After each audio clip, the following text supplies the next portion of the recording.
mga camera. Yan si Rapi. Ito na mga kaborbot ang ating pangatlong i-test fly. So ang may-ari nito mga kaborbot ay walang iba kung hindi si Ian, no? Ayan mga kaborbot ang may-ari niyan. So i-test fly na natin ito mga kaborbot habang malakas na malakas pa yung hangin. At ang magagawin sa atin mga kaborbot ay si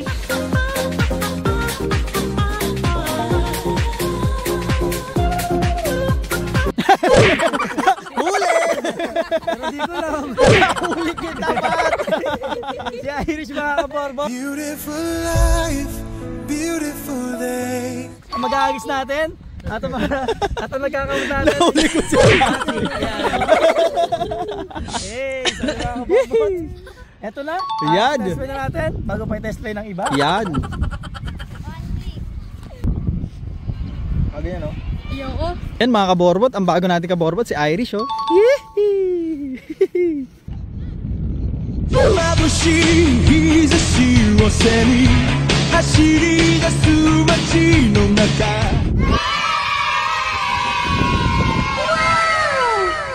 Yun, so one click na naman mga kaborbot.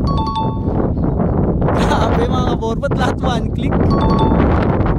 Lapit magbato nito, ni Irish, Ayan, sheesh. Punta natin sila mga kaborbot.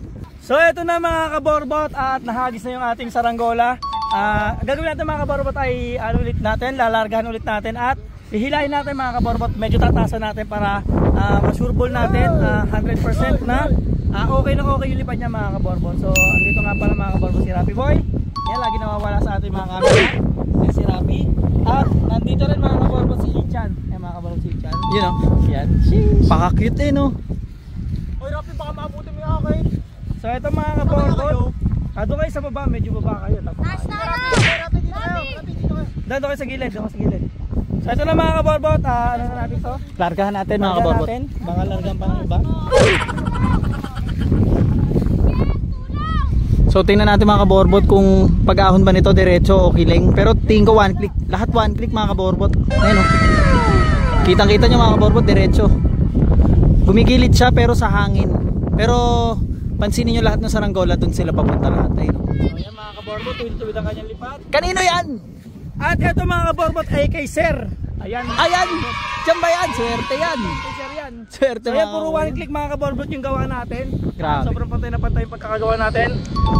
So yung mga kaborbot, ang gagawin natin dito ay bababa na natin para makapag-test play tayo yung mga kaborbot yung ating dalawang 2 meters. Ito yung dalawa pa mga kaborbot. So yung dalawang 2 meters natin mga kaborbot, papakita ko sa inyo kung ano yung pagkakagawa niya. Ayun pala si Apa, ayun o. Uy, grabe. Walang guantes siya mga kaborbot. Yan ang pinakamalakas dito mga kaborbot. Ayun o, tignan mga kaborbot oh.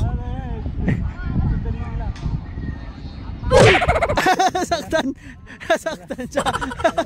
Kala ko malakas. Ayun o.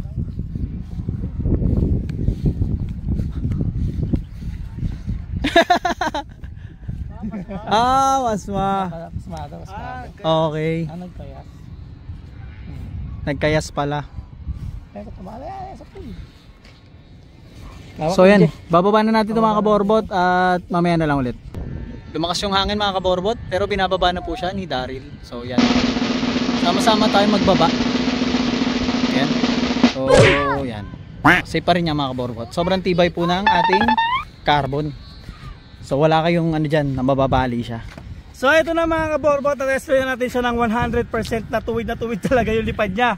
Yan, so sa mga nagtatanong o wala pang masyadong idea about sa Vietnam kite, pantay na pantay siya mga kaborbot yung lipad niya, hindi tulad ng mga nagagawa natin ng iba, yung mga traditional na iba na pag nagagawa tayo medyo umiikot mga kaborbot kapag walang pabigat. So ito pwede mga kaborbot na paliparan na walang float at may float. Yan, so yan lang mga kaborbot at magta-test ulit pa tayo ng dalawang 2 meters. So yan mga kaborbot at shout out sa inyo lahat, mabuhay lahat. Cheers!